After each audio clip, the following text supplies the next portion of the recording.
Welcome to the New York Jewish Film Festival, presented by the Jewish Museum and Film at Lincoln Center. I'm Aviva Weintraub from the Jewish Museum, and it's a real thrill to host this program.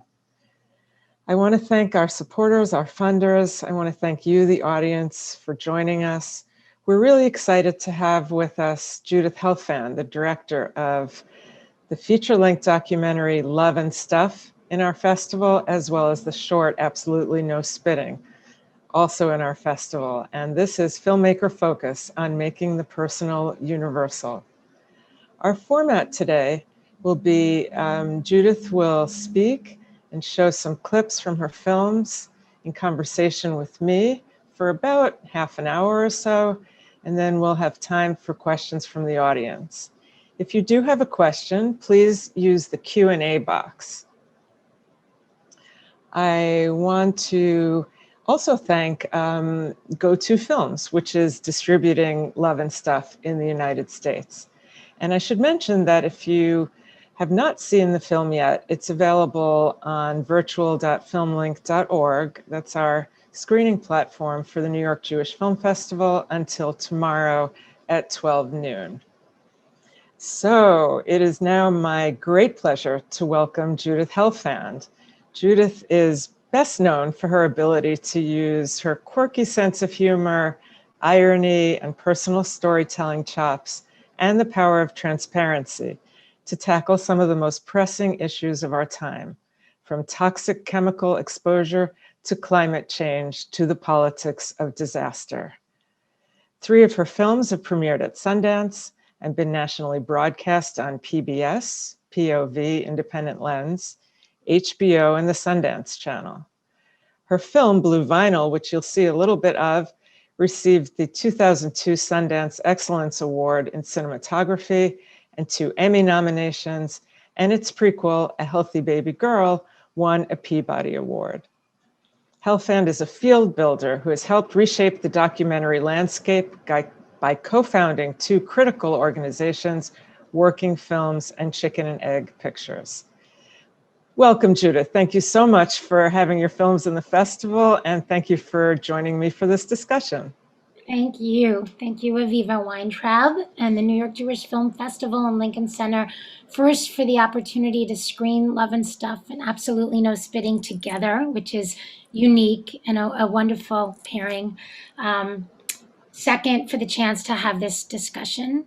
And third, for putting Theo's face like all over the newspapers and and as her advertisement, she couldn't believe it. At this moment in time, being in community is more important than ever. So it's a real honor to have my work play a role in bringing people alone together. And so thanks for everyone for joining us today. So today we're going to take a connect the dots tour of my first person work to explore what makes the personal universal, why that's an important and a really powerful tool. And within that, the power of transparency and juxtaposition and humor in navigating crises and translating those crises that are as personal as they are universal. For me, it always starts with a burning question that preoccupies me, terrifies me, one that I know actually connects me to thousands, if not millions of other people who are facing the very same thing. And the thing that helps me face it actually is to bring the camera into our life. And in doing so, kind of bring everybody with us to have them be witness to something that would otherwise happen beyond closed doors. And the question that kind of started all of this, because I would not have been a personal filmmaker, if you will. I really wanted to make social change documentaries about other people, about communities that were in struggle, communities that were far away from Merrick, Long Island, and my family. The last thing I could have ever imagined would be that my family would be useful for social justice or the reason to explore struggle. I mean, we were like this middle-class Jewish family who voted Democrat and went to Merrick Jewish Center, and, you know, everything that seemed important that was going on in the world was far away from us. But the thing that kind of started all of this and forced me to bring the camera home was this life-changing moment in 1990 one that has informed my life as a daughter, a mother, and an artist since then, and will forever.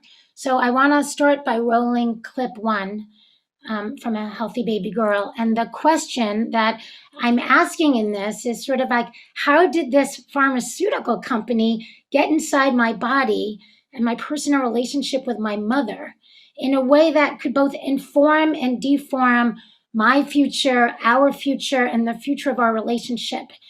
Like, the big question I was asking was, how are we going to actually ever be able to grow old together, face each other over breakfast, and keep talking to each other? So that's why I brought the camera home, because I wanted to make sure that we would keep talking to each other. So if you could run that clip. And I wanted this baby so badly that I would have done anything. I would have taken anything. If they told me to lay in bed for 9 months, I would have done that if I had to. So when this came out in the newspapers, I just knew instinctively. I remember feeling this terrible, dreaded feeling in my stomach and saying, oh my God, this has to be what I took. And Dad said, how do you know this is what you took? And I said, I just know it. Once the link to cancer was made in 1971, other effects of the drug began to emerge. Of the 2.4 million DES daughters, half had malformed reproductive organs and faced infertility, high-risk pregnancies, and miscarriages. The 2.4 million DES sons have never been closely monitored, but many have reported testicular abnormalities, infertility, and testicular cancer. Are you angry, Mommy? It's not anger that I feel, it's a sadness over the whole thing. I don't think I can say it's anger. You're not angry at the drug company?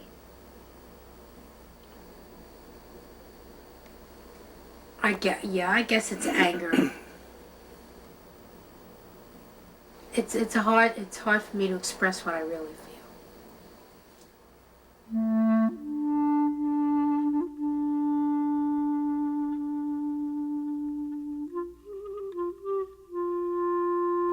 I don't think you did anything wrong. I know I didn't do anything wrong. But human nature is such that sometimes you blame yourself for different things. You can't help it. Mom, I don't blame you. I don't. But I feel terrible. I feel very badly that this happened to you. I would rather have had it happen to me. That was my big fear, that I understood that my mother really wished that had happened to her. And now as a mother, I understand that. But I was terrified that this cancer was going to get inside our relationship and it was going to make it impossible for us to grow old together. And that we would stop talking. And the only way that I could remind her that this is bigger than me, right? This has touched millions of other people. This isn't just ours, even though it looks private and it feels private and it happened to my private parts. And, this is deforming the legacy and the future that we'd imagined for me if and when I wanted to have children. I realized that as long as I kept the camera with us, I would be able to remind her that this was part of the public record and we would not sink and fall into this very dark, scary place of incredible guilt and my incredible grief.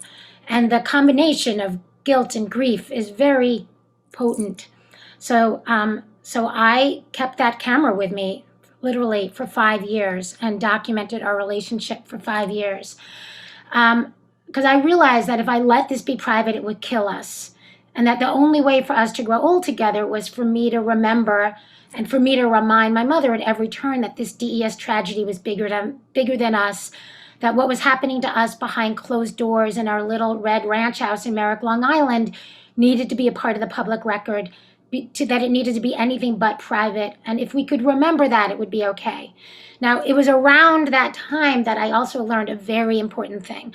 I found out that my mother had great comic timing, that she was actually very funny, and that she reveled in dark humor. And the darker and the more gruesome and the more weird and bizarre, kind of like the better, which I think if you all remember, which is a clip that I quoted in Love and Stuff, so you lost your productive organs. I say, no, Ma, I lost my reproductive organs.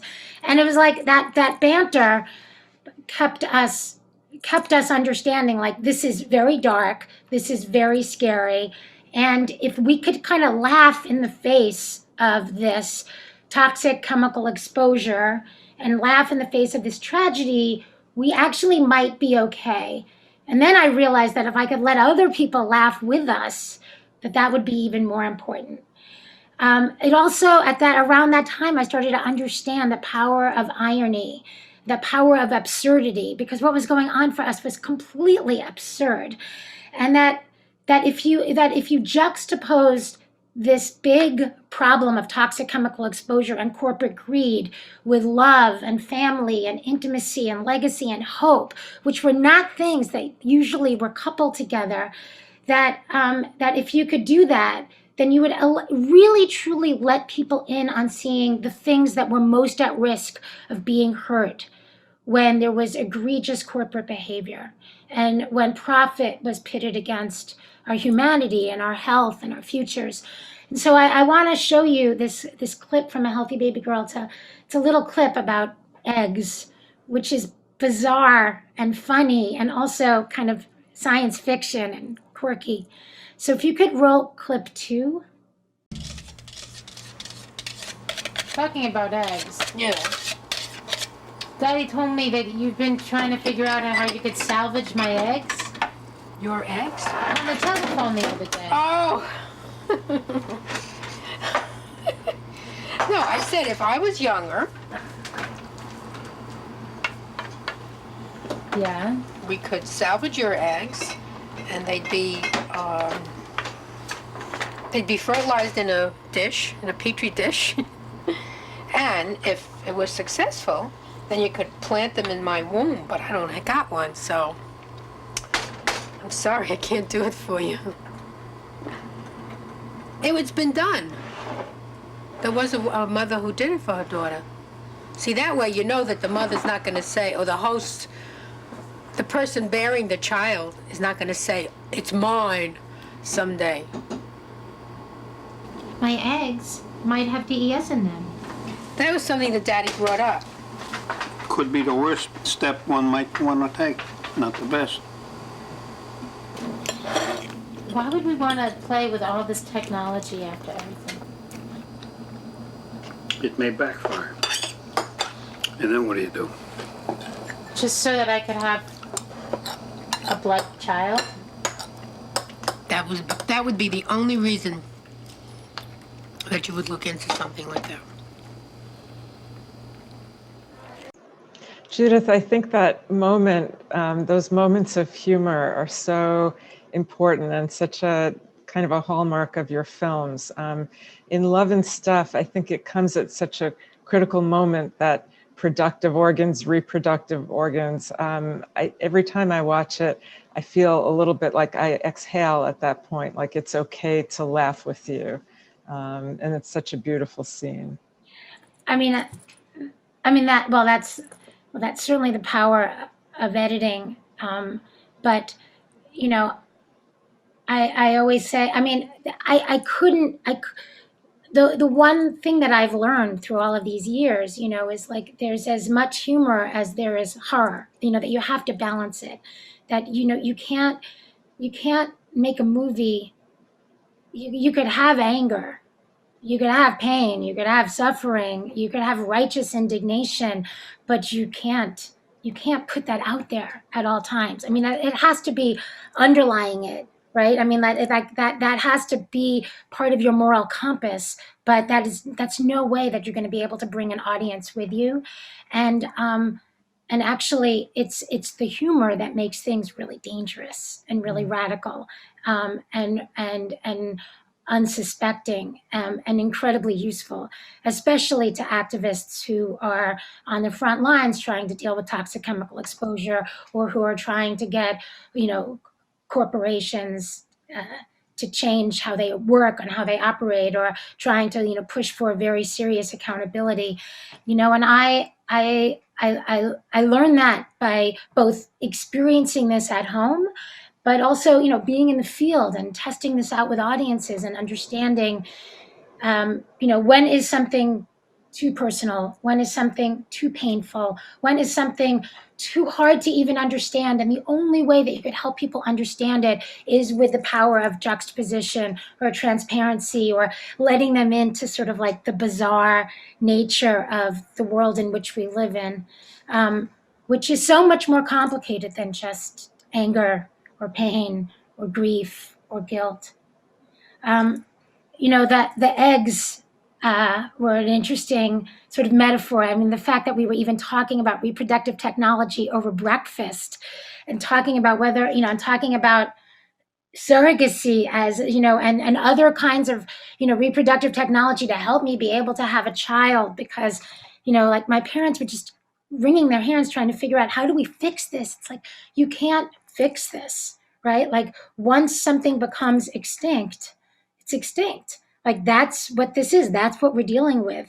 And I really was interested in trying to help people and communities understand, what does l'adore vador look like in the time of chemical exposure? What does from one generation to the next really look like, literally and figuratively? And if we're experiencing this kind of both egregious behavior and health issues and toxic chemical issues, how does that both harm us, and how does that bind us together? And what do we do about it? So, I loved putting that scene in the movie because it worked on so many levels, the personal and the universal.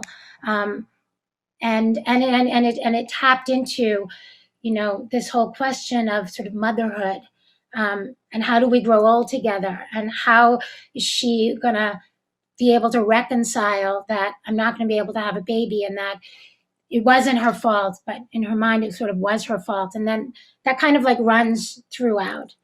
But the question of metaphor, I learned a lot in A Healthy Baby Girl, that our house was sort of like both home base and it was the scene of the crime. I exposed the exposure and the impact of that on our relationship. And that was all about the inside of our house and the inside of our hearts. And in the midst of all that, I realized that the outside of our house actually connected us to an even bigger global toxic problem and the global community.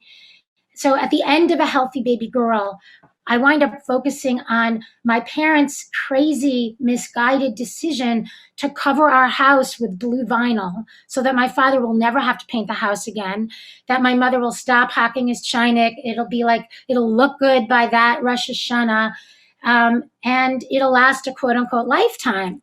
And I totally freaked out. And and he's like, Judith, you don't understand. It's rotten underneath. And it was like, well, we exposed the rotting thing that was on the inside. We exposed my cancer.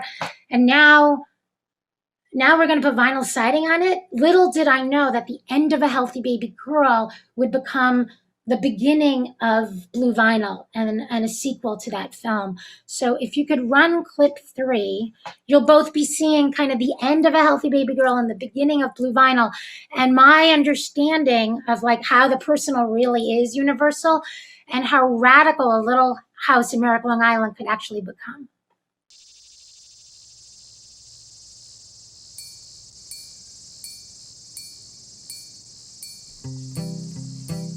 I like the house better like this, when it was red and made of wood.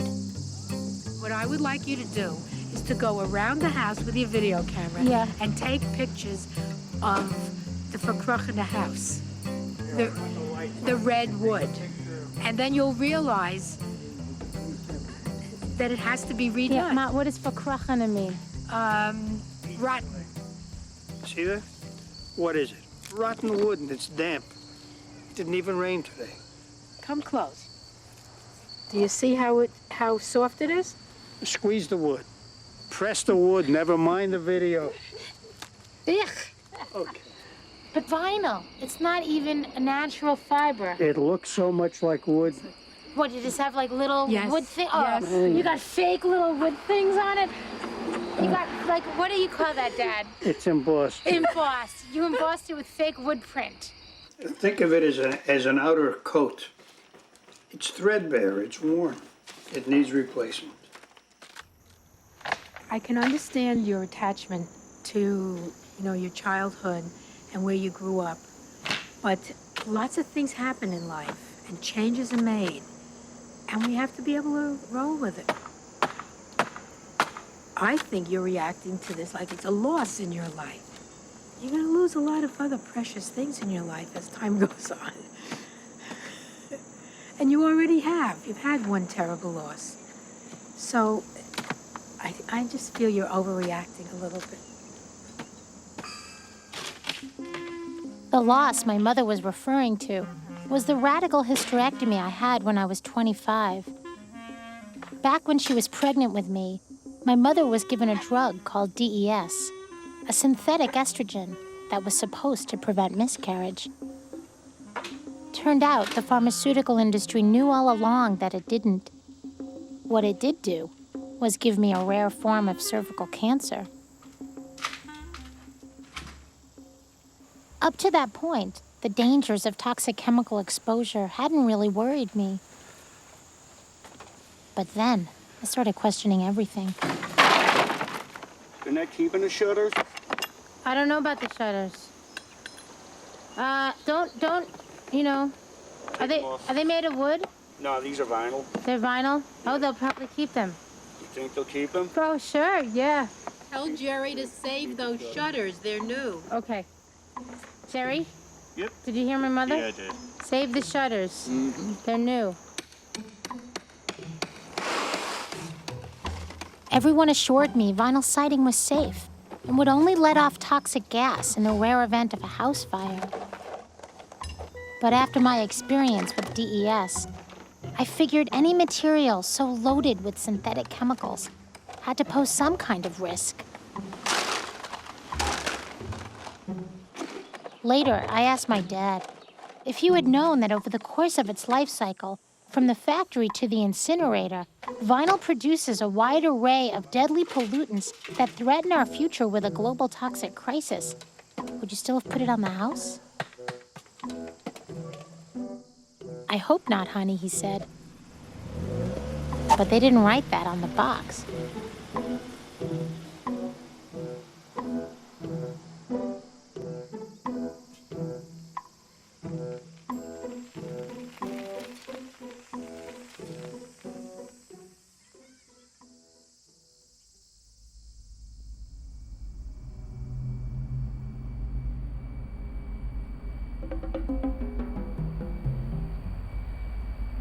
I wanted to go to the source of my parents' vinyl siding. And since Louisiana produces about a third of North America's PVC, the key ingredient in all vinyl products, there's a good chance it started right here. Lucky for me, I arrived in Lake Charles just in time for Mardi Gras. Oh, my parents put vinyl siding on our house. And I came to the vinyl capital of America to find out all about it.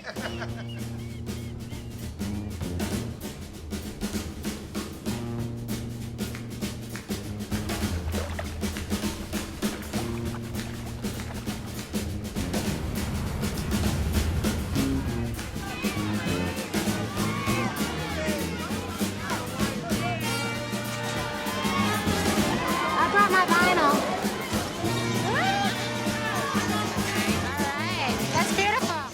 That was the first time that I kind of started to explore the shtick of carrying a piece of vinyl siding under my arm.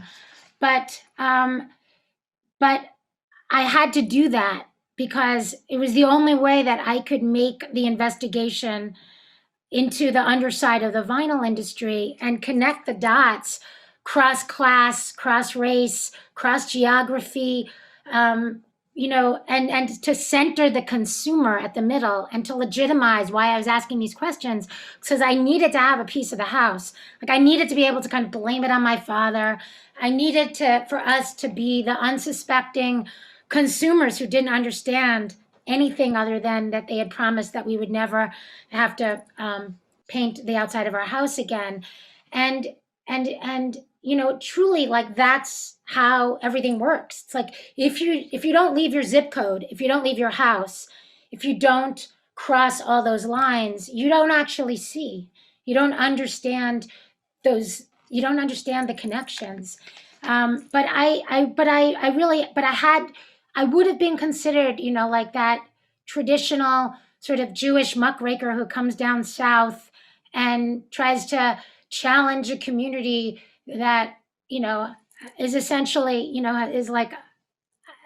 is a one industry town, and without any real understanding or empathy or compassion or an understanding of like their local economy at all, ask these really hard questions. So I was asking those questions, but I was asking them, through the point of view of being my father's daughter. And that little shtickle of vinyl enabled me to do that. And it actually made things very funny and very quirky and was a very, very important device.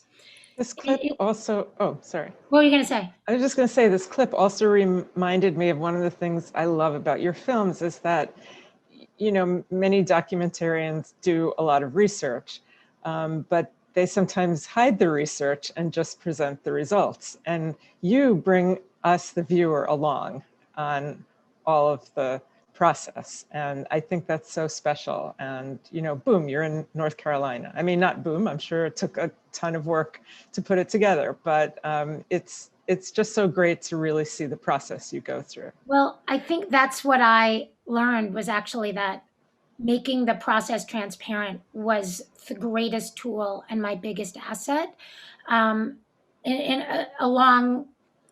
with really working locally and recognizing that bringing my point of view along and never not being a white middle-class Jewish girl from Long Island who now lives in New York City, like that's my greatest asset, is just actually being myself.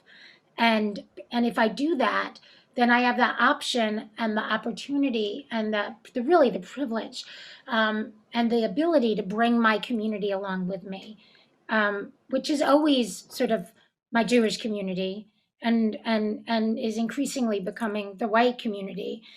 So I understood, it's like, how do you do that? It's like you have to be like local and global all at the same time. And that little piece of vinyl enabled me to do that. So I came to appreciate the importance of working from a place that's local, understanding that the personal offers you access to speak to the community that you're from, to demystify and challenge stereotypes about the community that you're from, because not everybody from Merrick, Long Island is walking around with a piece of vinyl in Lake Charles, Louisiana, for sure. And that somehow this very familial, warm, Hamish family that I'd always felt was not political enough was interestingly enough helping people think about and critique capitalism, the scourge of toxic chemical exposure, and its meaning and impact. Like, we were even helping to redefine what one generation to the next means in this time of chemical exposure. And then it was in this making of Blue Vinyl that I learned about the power of personal transparency, and that how that could be really useful and even a radical narrative device. So this next clip from Blue Vinyl is about the struggle that we had to get an interview with the Vinyl Institute, which I had to do if I wanted this investigative story to be taken seriously. I had to show the other side. Not that I think they deserve it, but I had to do that. So, and we needed the other side to do that. And they did not want to talk to me. They wouldn't give us a tour of the vinyl plant in Lake Charles, Louisiana. They kept sending me to this place called the Vinyl Institute in Virginia. So it's like they were forcing me to talk to a trade association. And it was the first time I'd ever come in contact with a trade association. So ultimately, I realized that the only way that I could win in this interview was to break all the walls down and show the audience the process of getting to this interview, which was really the best way to reveal the power of trade associations, because they hold our health and the world's future in their hands in a very, very, very cynical way. So if you could run clip 4. And I also want to add that it was also a way for me, as a filmmaker, I become a metaphor and a stand-in for the general public. I sort of become the voice of the consumer, the daughter of the consumer. And I'm sort of saying, like, why is it that you need a PhD to even do this interview, let alone to go shopping? Did you decide whether your lawyer is coming with you for sure? Before they would even consider being on camera, they wanted to get a comfort level. So I suggested meeting for lunch in New York at a little place on 54th and 9th called the Vinyl Diner. Just in case this was our only meeting, I hired a paparazzi photographer and planted him in a truck across the street. Over lunch, I mostly answered their questions and tried to work in a few of my own. At one point, I brought up dioxin. One of them held up 2 sugar packets and assured me that those 8 little grams of sweetener represented all the dioxin released in PVC production each year. I should have had a comeback for that, but I didn't. So when they finally agreed to an on-camera interview, I started to worry that maybe I was in over my head. So I focused on working out logistics for the interview.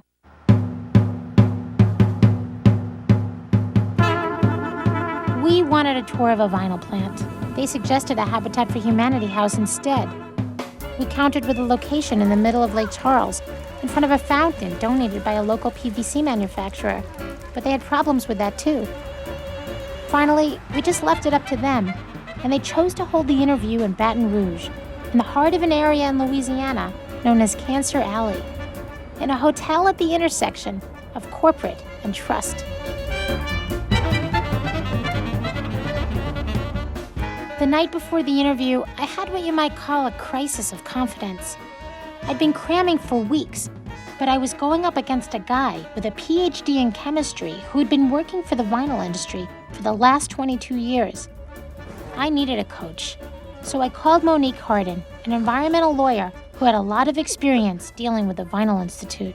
So anyway, I'm gonna practice, okay? Right. All right. Between 1972 and 1974, from everything that I understand, if Dr. Maltoni was doing these studies, I'm in trouble.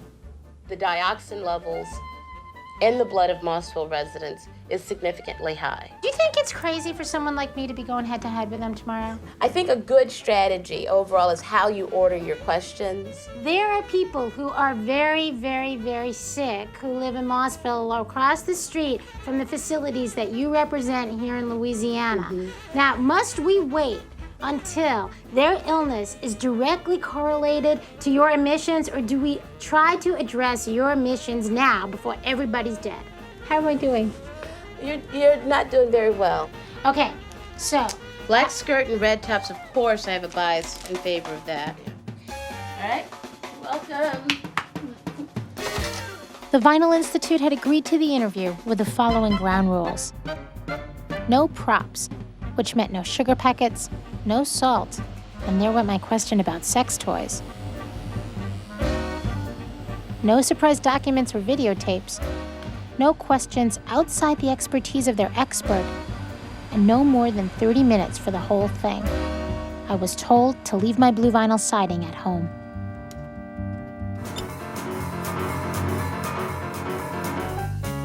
We decided to shoot the interview like a typical magazine format show. One camera on the interviewer, one on the interviewee. Then they told us they wanted to film us too. So we brought an extra camera so we could film them, filming us, filming them. Are we rolling? Yeah? Okay. Talk about transparency. It was the only way to win, was to actually show how much control they were trying to exert over a little interview that was probably going to be, 2.5 minutes in our movie, right? I mean, I studied earth science in high school. That's about as far as I went. So this was very, very, very difficult for me. But that was sort of like the power, was to expose their power, which was absolutely ridiculous and something that they do with everybody. I just want to point out that though that was the first time I was my co-director and the cinematographer on that was also the cinematographer for most of Love and Stuff, both the 10-minute op doc, which you could all see, it's online, and the feature, which was Dan Gold, my very good, beautiful friend. And he's a genius cinematographer. And that was the first time that we had ever done using a slider in a small little room and showing all these crazy little things. And it was the first time that I had ever played with, this and that and this and that and that kind of editing and pairing narration against still pictures and building that kind of argument and playing with things and stuff. And so you could see that when it came time to make Love and Stuff, we were drawing on the visuals and our experience with this thing that's called a slider or a micro dolly. There are definite threads that connect all of your films. And I mean, I was thinking just now with Blue Vinyl, I wonder if the vinyl industry representatives were surprised that you didn't back down, because it seems like they were just trying to throw up roadblocks, and every roadblock that came, like you had a camera, they had a camera, you had a camera. I mean, you were not going to give up. No, but I mean, I think the last thing that I could have imagined was that the context would be king, and that exposing the context of that interview was the smartest and most beguiling thing that we could do. I mean, he also looks really, really uncomfortable. Theo has never really watched all of Blue Vinyl, but she was watching me watch these clips the other day when I was choosing them. And she's watching this and she says, "As we speak, is he still alive?" I said, "I think so. Do you think he remembers you?" I said, "I'm sure he remembers me. Was he mad at you?" "Well, he wasn't mad." "Well, why does he look so angry?" Like, she was quite insightful. I said, "Well, we were kind of putting him on the spot and he had to speak." She said, "Well, he looks really angry, Mommy." I was like, "Well, they were really angry afterwards." I mean, they actually went to HBO and they demanded that they get to watch the film before it aired. And so HBO let them watch the film, but they wouldn't let them rewind it, and they sat in the same room with them. And, the last thing that they expected was that we would be fair and that we would put the interview in the right order, which is what they were trying to kind of get us on. That they didn't expect us to do that. But that was a great learning lesson for me, was that the process becomes a metaphor, the filmmaker becomes a metaphor and a stand-in for the general public, that I could become the voice of the general consumer, the daughter of the consumer, and that our house could become everyone, and that I could beat the Vinyl Institute with the facts by exposing their power and bravado, and I could expose how they go about trying to control a simple interview. And then after Blue Vinyl, I actually made one more movie starring my parents, and it was when they decided that they finally had to wrestle the house away from me. They let me use the house for Healthy Baby Girl. They let me use the house for Blue Vinyl. And then they decided that they had to sell the house because it would finance their retirement. Along with having financed my ability to be able to go to a private university, to go to NYU. And I have to say that I never really understood the power of that house and what that house could do, and how it truly was the American dream, that a little starter ranch that they bought with a mortgage for $15,000 in Merrick, Long Island, would actually inform everything about the rest of our life and our future and my parents' ability to even have a retirement. But I was devastated when they were selling the house, because I'd finally reclad it with repurposed wood, and it looked incredibly beautiful, and I had turned it into this amazing symbol of the consumer revolution, and it was a great symbol at that.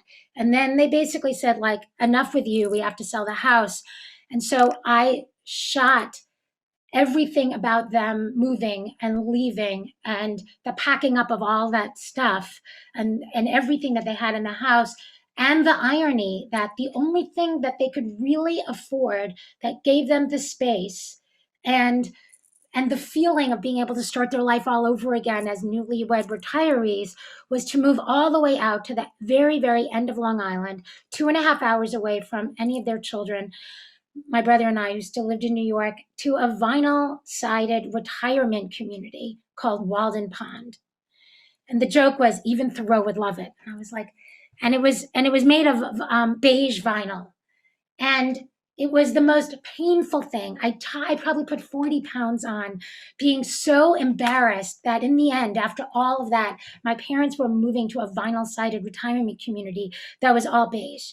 But there was a great lesson in that, which was that symbolic gestures are just symbolic. One little house, one family can't really change a whole system. That in order to change a system, you have to change institutional behavior. You have to change big systems. And so I made that movie, and then I promised my mother, she begged me, no more. Like, don't do what our life is like after we retire, like, leave me alone. And, by that point, like, she was the president of her shul, and I promised I would leave them alone, and I did. She said, like, go focus on something bigger than us, would ya? So I decided to focus on climate change. And we made a film called Everything's Cool. And in the process, I learned about an extraordinarily horrible disaster, a heat disaster, one of the worst examples of the climate crisis to have ever happened in the United States. And I decided to make a movie about that. It took many, many, many years for me to make this film, almost 17. And in the beginning, I wasn't going to be in it. My family wasn't going to be in it. But for some reason, it didn't quite hold together, because the big question I was asking in this movie was, why does it take a quote unquote natural disaster for us to really see the underlying disaster that informs everything in our country, which is the disaster of structural racism? And the only way I could really ask that question, honestly, was to put us in it. So I'm going to leave you with this last clip, and then we could talk. So if you could roll clip 5.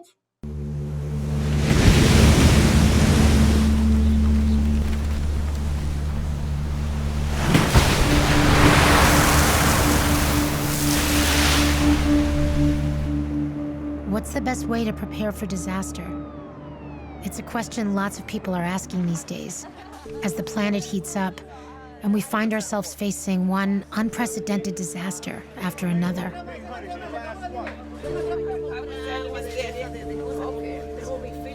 They just say or something to get $1. My friend, you get lucky to get it for $1.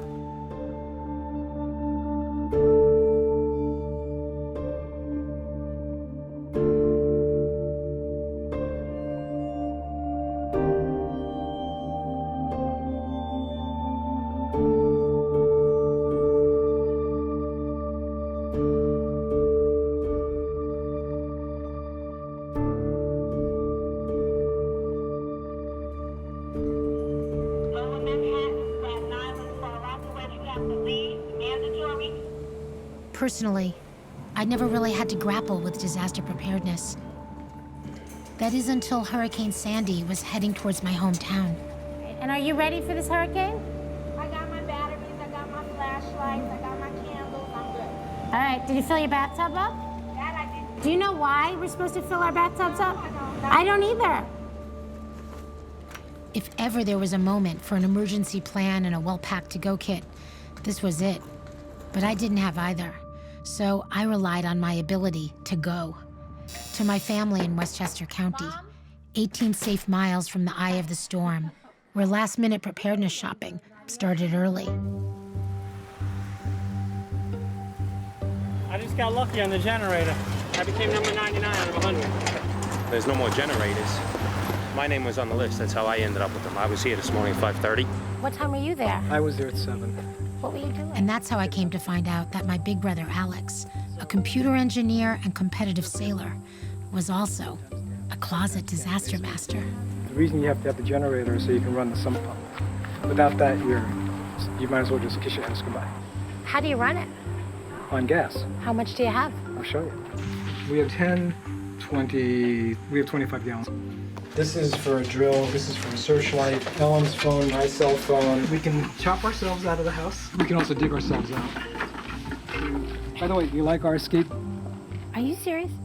Are we allowed to come to you if you We'll- have power and we don't? We'll let you. Okay. But besides, we can always come get you. That's why In the boat? Sure. You're gonna put Mom in that boat? We have to. I'm not telling her that. It'll freak her out.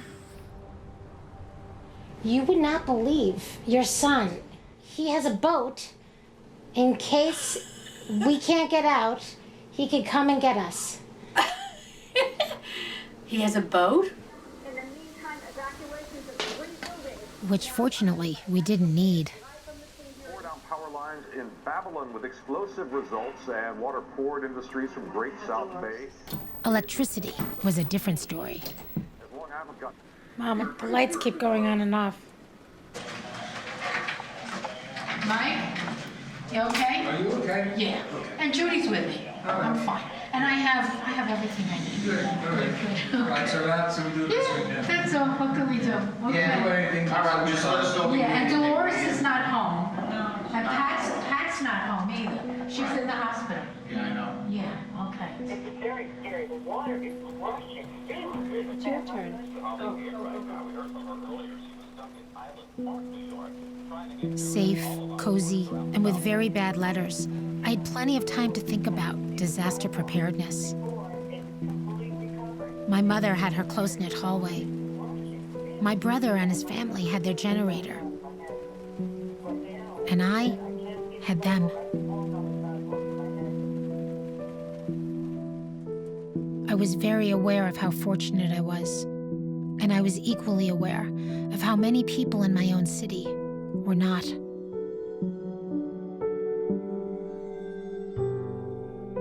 But I didn't always look at disaster through the lens of privilege. That all started with a book I read about a disaster that took place in Chicago in July 1995, one of the deadliest heat waves in US history so far. I can't say what shocked me more, the fact that hundreds of people died from the heat in a major US city, or that I had no memory of it. This was a tragedy that should have seared itself into the mind and memory of every American. But it didn't, and that's what shocked me most of all.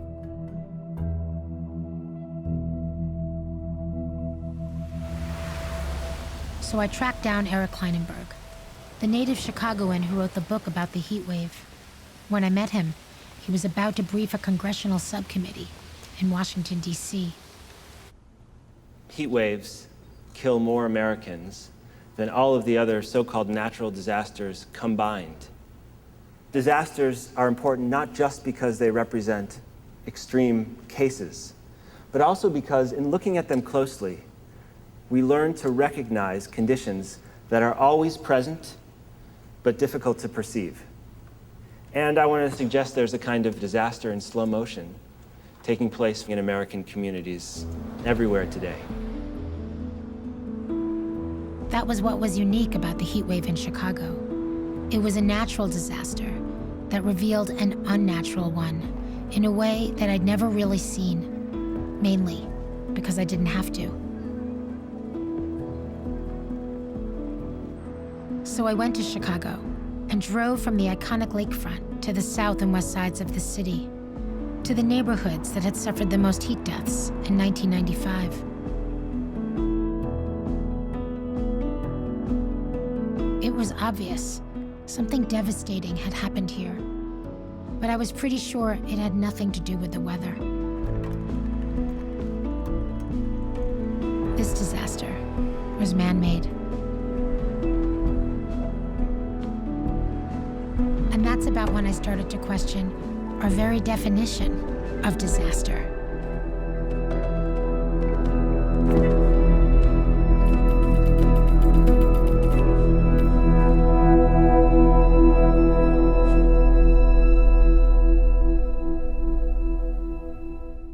They don't, that's the, my mother and my brother, my familial disaster master, they only appear in the beginning. I mean, I never go back home to them, but they help position this so that you know who's taking you on this trip and why my role as an investigator, interlocutor, translator, white girl who's trying to understand, like, and ask this very basic question throughout the whole movie, like, what if we just redefine disaster as the long-term impact of structural racism and rebuild from there? Why do we have to wait? And those are like the big questions that I'm asking. I mean, it's the same thing that really happened in A Healthy Baby Girl, really, right? I mean, it's like the systems were always there. We just didn't see it. We lived in a perfect little white town in a perfect little house. Everything was working for us to some extent until it didn't. And it blew up from inside, it imploded. The disaster was internal and within us. And then we didn't understand how the systems worked until they didn't work. Because people like us don't really usually get harmed by capitalism. We don't think so, We want to work for companies and run those companies. We don't get run over by them. And then when we do, we're sort of shocked. And then when we can use that shock in a radical way, it's very important. It connects the dots. So that's what I tried to do with Blue Vinyl, which I couldn't really do internally in the narrative of A Healthy Baby Girl. And I really could do with Cooked. And when I started Cooked, it was 2003, right? So I was not a mother. And the world was a very, very, very different place. And when I finished the film, I was a mother to a Black Jewish girl. And I was asking questions of the world and asking questions of myself that I probably hadn't been even when I started this film. I didn't really understand it, and we were in a very different place. And it really took me making this film to truly understand the meaning of our little red turned blue vinyl house. Like, I hadn't really understood why our town was almost 100% white growing up and why the town next to us was 80% Black. Like, I didn't really understand that redlining had completely informed my life and that house and the worth of that house. If our house hadn't been America, if we hadn't been pushed to move there, and my parents were part of the white flight from Brooklyn, they wouldn't have been able to retire. It's like that house would have been worth something radically different. And, in Blue Vine and in Cooked, I really, in the end, when I stack up all the maps, the heat death map, the maps of, the current maps of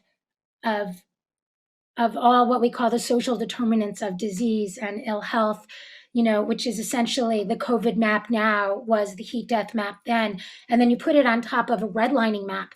It's always all the same map.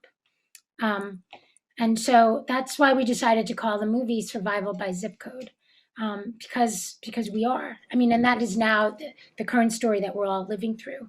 We're all watching this from our own zip codes, and we know we're all part of that story right now.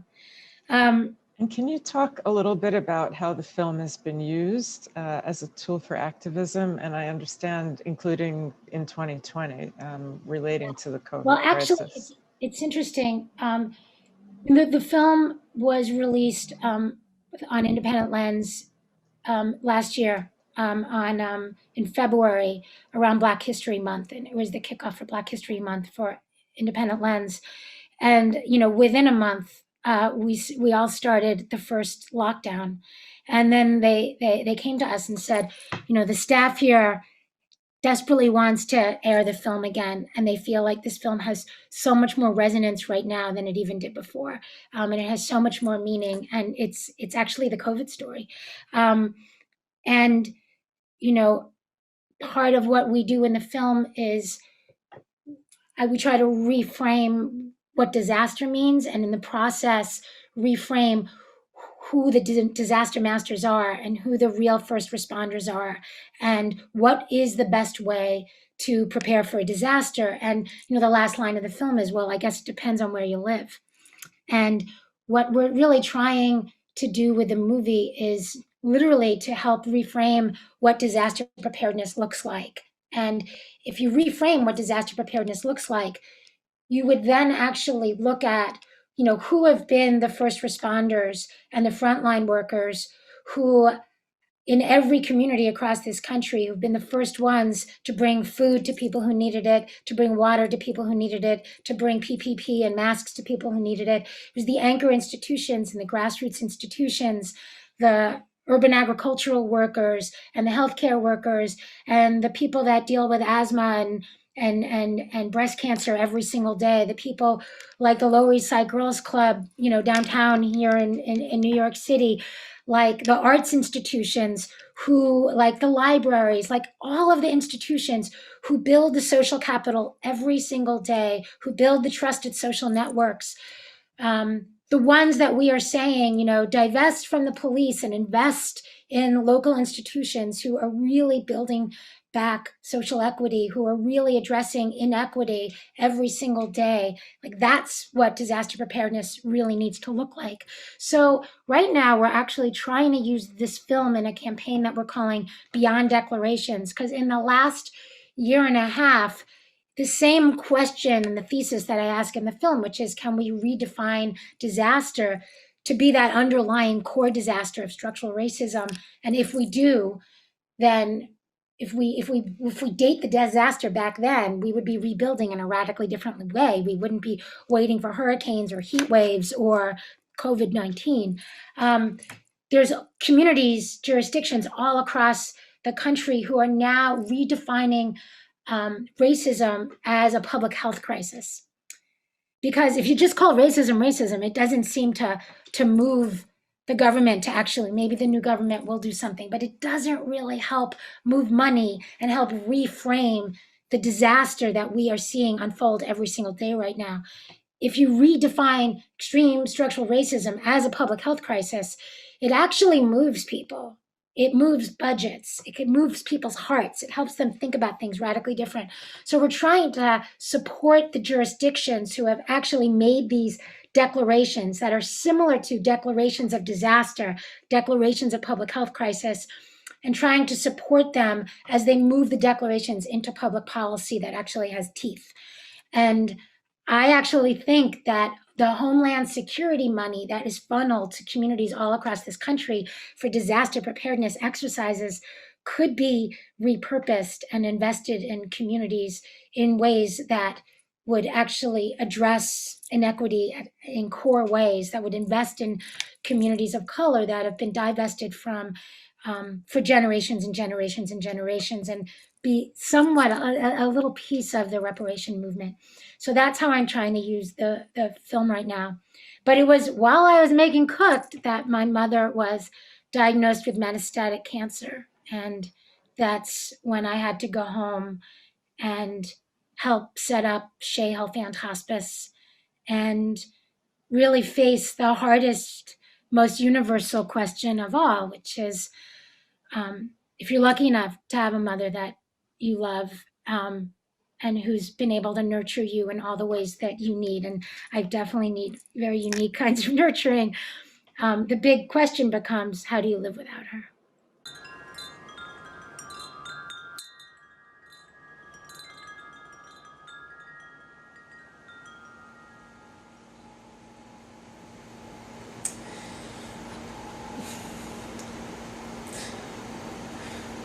Just tell me something. How do you live without your mother?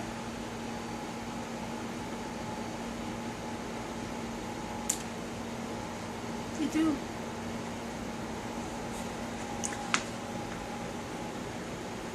You learn to. Oh, well, a question came in that you could take, it's related. Wondering how your family was, how they felt about being on camera, and did you have to do any convincing? You kind of just gave us the after result, but how was it in the beginning? Well, my mother felt so guilty about the DES that anything that was gonna help me get through it. I mean, I basically went home to tell her that I had cancer and I was gonna have a radical hysterectomy in about a week, and that I wanted to make a movie about it. And it wasn't my movie in the beginning. It was another filmmaker's film, and it was actually the only reason that I found out that I had cancer was I wanted to work on that movie, and they basically said, if you want to work on this film, you have to get a checkup. And that checkup saved my life because I wound up having the same cancer they were making the movie about. So I called them up and said, look, like, you know all about this cancer. I don't, but I have to go through it. Would you come with me to my second opinion? And maybe we'll be in this movie. Maybe you don't have to make a movie about what happened in the past. You could watch someone who's going through it. But in the end, the real drama wasn't the surgery. It wasn't even the cancer. It was about the long-term impact on my relationship with my mother. And only I could do that film.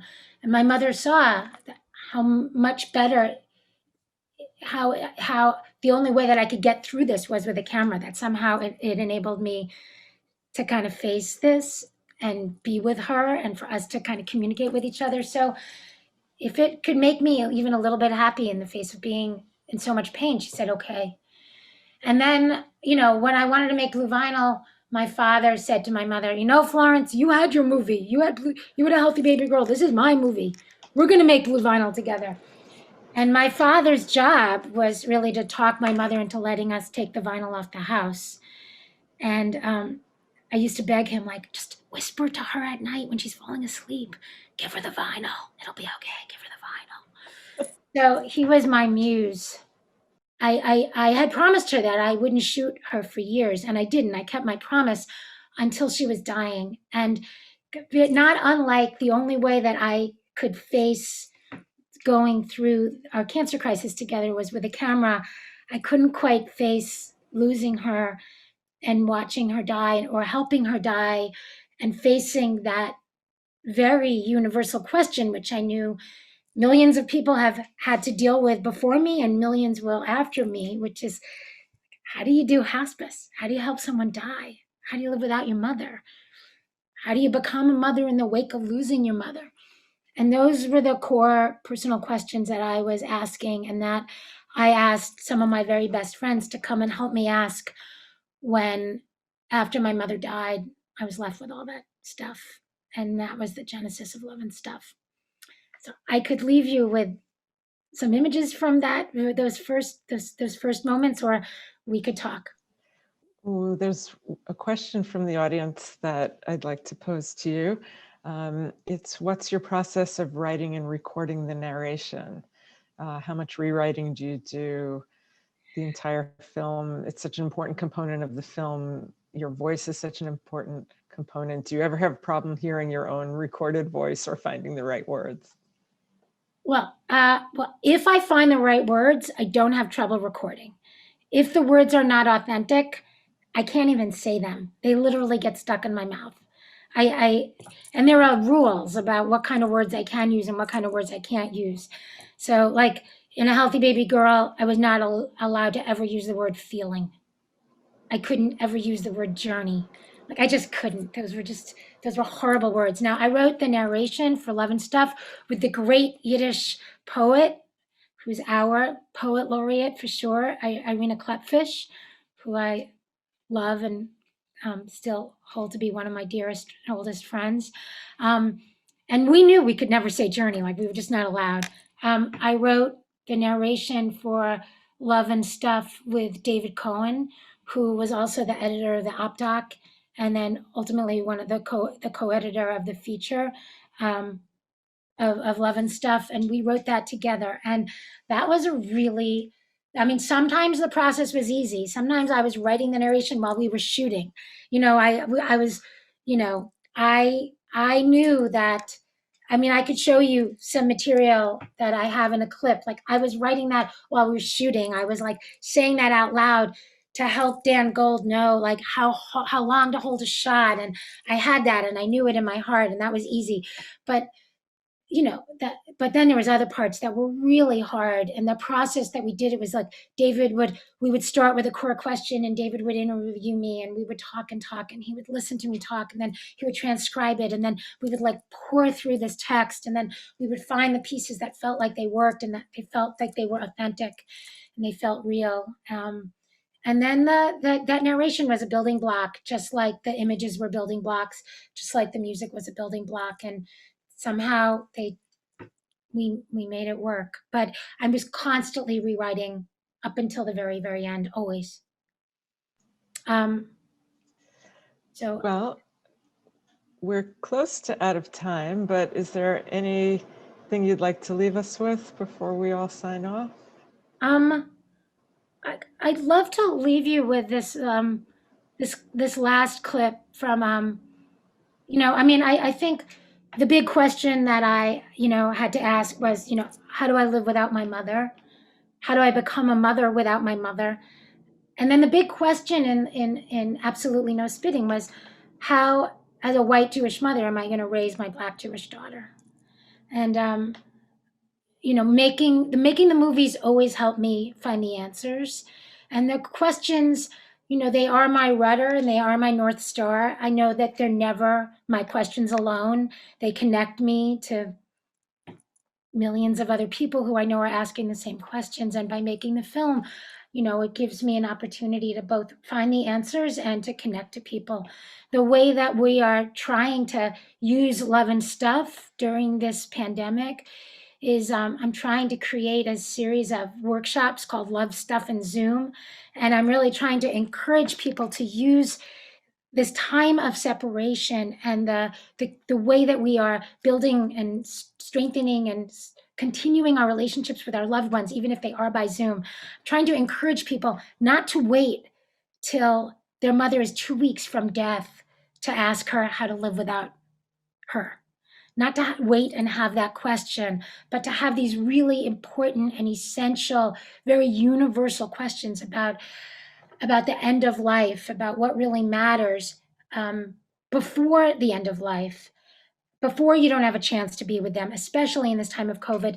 And that sometimes talking about the most banal thing, talking about stuff and the meaning of the stuff and the story of the stuff that that they're going to leave you can actually enable you to talk about really, really, really important things. And so I'm encouraging people to think about doing stuff reviews with their parents and their loved ones and their elders, even to have kids do it. And in the process of talking about the candlesticks or the meat grinder, you might find each other and have some very special moments. So you will not only be not left with storyless stuff and not left with incredible grief while you're going through the stuff, but you'll be left with stories that will enable you to know that you might not find your mother in the skirt, you might not find her in the stuff, but you can find her in your heart by having those stories. So I want to leave you with this final clip, which I think you'll see I made years after Blue Vinyl, but what we did in Blue Vinyl informed how we made Love and Stuff, and even how I made Absolutely No Spitting. So if you could end with clip 7, I think that would be a lot of fun.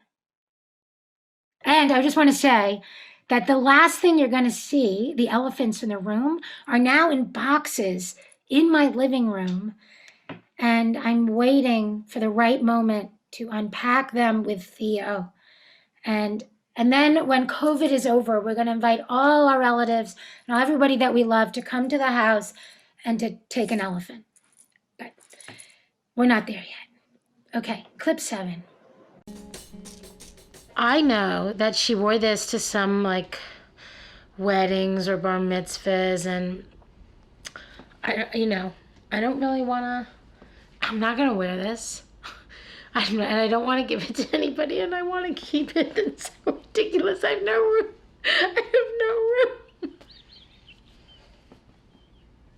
I don't know if I should laugh or cry.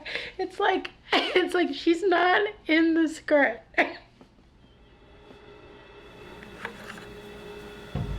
And then there were the last things she had touched and used. Her $7,000 handmade bridge, her eyeglasses, blush brush, toothbrush, gum pick, nail file, and her favorite lipstick. Though I could easily see them in the toss pile, filed under icky, spooky, gross, and used, to my mind they still held traces of Mom's DNA, and it was precisely the momishness of them that made it impossible for me to throw them away. Kind of like her gloves. And her shoes, the ones she loved to buy again and again. The ones she forgot she already had. I wanted to know why those and when those, What season, reason, sail, and store? And when did you stop wearing heels? Had I known how much fun this could have been, I wouldn't have put it off at all. And I would have told my mother how much I loved falling asleep to the sound of her mahjong ladies moving the tiles around with their lacquered nails as they called out, 2 bam, 3 crack. And then there was the stuff that belonged to my father, who had died 7 years earlier, stuff that my mother couldn't part with. Like the wooden cane used by my grandpa, his dad, who died in 1968, which my dad couldn't give away and then got old enough to use himself.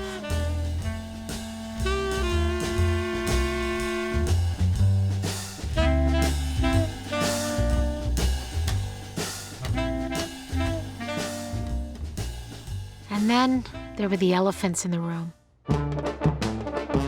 Years and years of elephants, each one uniquely tied to a relative or friend who thought the Hellfands, which in Yiddish means elephant, needed just one more. And my mother loved all of them.